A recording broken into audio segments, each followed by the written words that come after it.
السلام عليكم. زه بیا هم تاسو ته راغلم ستاسو درانه حضور څخه هیله کوم چې دغه سبسکرایب کړئ او هغه زه غواړم تاسو ته شعرونه او درته ووایم زده کړئ.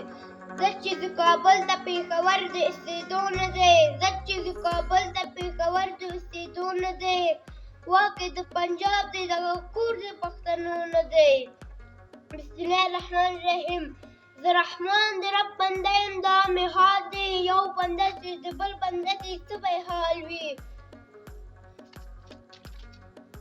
عاقله راسه غوږ ونیسه ماته، عاقله راسه غوږ ونیسه ماته، مرګی نه پرېږدي هېڅوک خپلې رضا ته. خوښه مو دا خو زده کړئ او عملي کړئ. بیا تر بلې برنامې پورې د خدای په امان.